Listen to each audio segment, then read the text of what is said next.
কোমরে ব্যথা খুব কমন একটি সমস্যার নাম। গবেষণায় দেখা গেছে প্রতি ৩ জনের মধ্যে ২ জন জীবনে কোনো না কোনো সময় কোমরে ব্যথা আক্রান্ত হয়েছেন এবং আমাদের মেডিসিনের কাছে রোগীরা যখন আসে সেকেন্ড মোস্ট কমন কমপ্লেইন থাকে ব্যাক পেইন এবং অধিকাংশ ক্ষেত্রে এই ব্যাক পেইনে দুশ্চিন্তা কোনো কারণ নেই এবং সবচেয়ে কমন যে কারণে ব্যথাটা হয়ে থাকে সেটার নাম হলো মেকানিক্যাল ব্যাক পেইন। আজকে আমি আমার ভিডিওকে ৪টি পর্বে সাজিয়েছি। প্রথমত আমি বলবো কী কী উপসর্গ দেখলে আপনি বুঝতে পারবেন যে আপনি মেকানিক্যাল ব্যাক পেইনে ভুগছেন। দ্বিতীয়ত আপনি কিভাবে বাসায় ৫টি স্টেপস ফলো করে এটা ট্রিটমেন্ট নিতে পারেন। তৃতীয়ত কী ৫টি স্টেপ ফলো করে আপনি এই ব্যথাটা প্রতিরোধ করতে পারেন এবং লাস্টলি কোমর ব্যথার সাথে কী কী উপসর্গ থাকলে আপনি ডক্টরের সাথে খুবই জলদি পরামর্শ করবেন।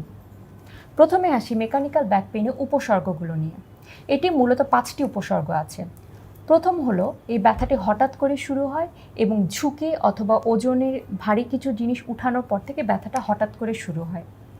২ ব্যথাটা থাকে কোমরের নিচের অংশে অথবা পায়ের উপরের অংশে এবং ব্যথাটা কখনোই পায়ের হাঁটুর নিচ পর্যন্ত যায় না।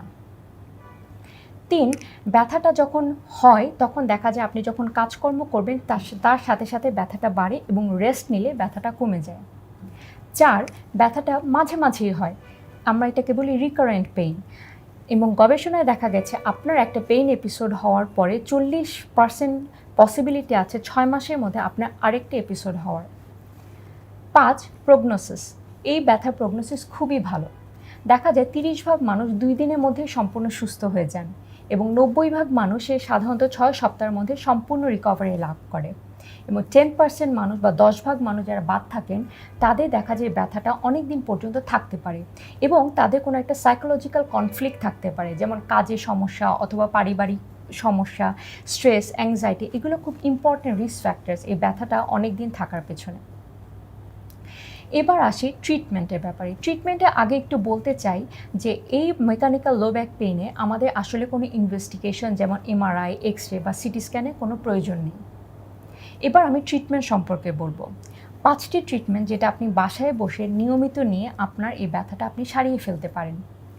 ফার্স্ট হলো রেস্ট। একসময় দেখা গেছে যে বেড রেস্টই ছিল এই মেকানিক্যাল ব্যাক পেইনের সবচেয়ে বড় চিকিৎসা, কিন্তু আলটিমেটলি গবেষণায় দেখা গেছে যে যদি আপনি বেশি রেস্ট নেন তখন উপকারের থেকে অপকার হওয়ার সম্ভাবনা বেশি। এজন্য আমরা পেশেন্টদের বলি ব্যথাটা কিছুটা কন্ট্রোলে আসলে যত তাড়াতাড়ি সম্ভব আপনি আপনার রেগুলার কার্যক্রমে ফেরত যাবেন। ২ মাসাজ অথবা হিট অর কোল্ড কম্প্রেশন। এটা যদিও সায়েন্টিফিক্যালি প্রুভড না, বাট অনেক রুগী ঠান্ডা বা গরম শেক ব্যবহার করে এর উপকারিতা পেয়েছেন, সেজন্য আপনি এগুলো ব্যবহার করতে পারেন। ৩ কোনো লাম্বার সাপোর্ট অথবা ট্র্যাকশন, এটাও খুব অল্প কিছু ছোট ছোট স্টাডিতে এটার উপকারিতা পাওয়া গেছে, সো আপনি এগুলো হেল্প নিতে পারেন। ৪ ওষুধ। আমরা সাধারণত ২ ধরনের ওষুধ দিয়ে থাকি। এক হলো ব্যথানাশক ওষুধ, আপনি প্যারাসিটামল খাবেন। প্যারাসিটামলে ব্যথা না কমলে আপনি একটু স্ট্রং পেইন কিলার খাবেন, যেমন আইবুপ্রোফেন অথবা ইন্ডোমেথাসিন।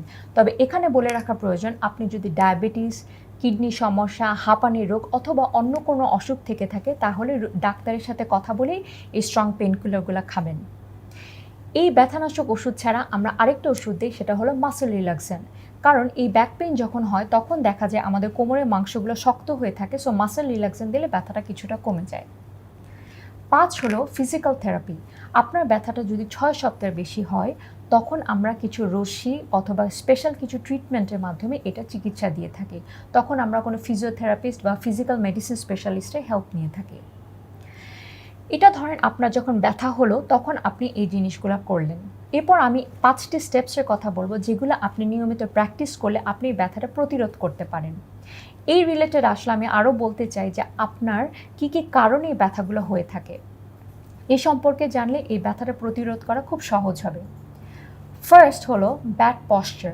আজকাল দেখা যায় আমরা অনেকেই অনেকক্ষণ ধরে কম্পিউটারে অথবা ফোনে কাজ করে থাকি অথবা অনেকটা সময় সোফায় বসে অথবা শুয়ে টিভি দেখি। এতে হয় কি আমরা অনেক সময় কুঁজো হয়ে থাকি, যার জন্য আমাদের পিঠে চাপ পড়ে। এই পশ্চারটা আমাদের চেঞ্জ করতে হবে। আমরা যখন বসে কাজ করব তখন আমরা জানি সোজা হয়ে বসি, দরকার হলে পিছনে কিছুটা সাপোর্ট দিয়ে বসতে পারি এবং অনেকক্ষণ না বসে একটু গ্যাপ দিয়ে, যেমন কিছুক্ষণ কাজ করলেন আবার উঠে হাঁটলেন আবার বসলেন, এভাবে জানি আমরা গ্যাপ দিয়ে কাজগুলো করি। ২ সামনে বা পিছনে অতিরিক্ত ঝুঁকে কোনো কাজ করবেন না, কারণ এক্ষেত্রে আমাদের পিঠের মাংসের উপর চাপ প্রয়োগ হয়। 3. Proper weight lifting technique. এটা হলো আপনি যখন ভারী কিছু জিনিস মাটি থেকে উঠাবেন, আপনি পা ভাঁজ করে নিচে বসবেন, জিনিসটা ধরবেন, তারপরে সোজা হয়ে উঠবেন।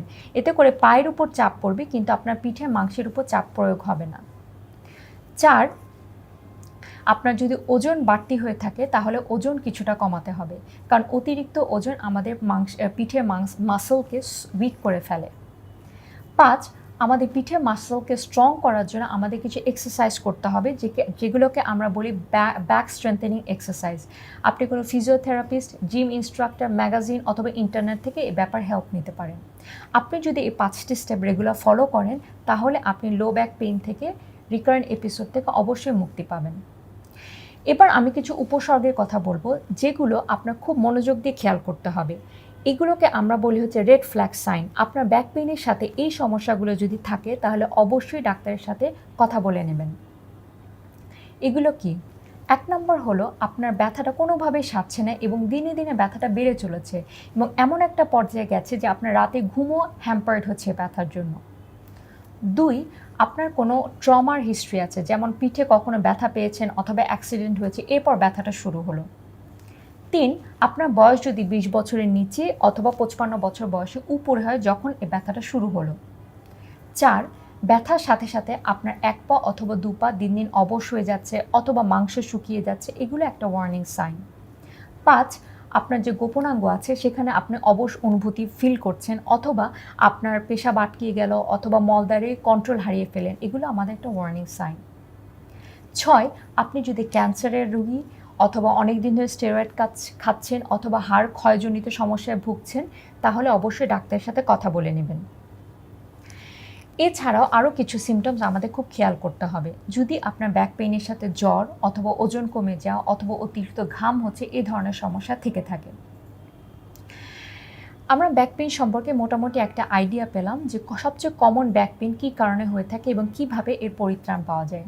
এই ভিডিওটার উদ্দেশ্য হলো আপনি যাতে এই ব্যাপারে সচেতন হতে পারেন, আপনি এই ব্যথাটাকে প্রতিরোধ করতে পারেন এবং কখন ডাক্তারের সাথে সাহায্য নেবে সেই ব্যাপারে আপনার সম্পূর্ণ আইডিয়া থাকে। আজ এ পর্যন্তই, ধন্যবাদ।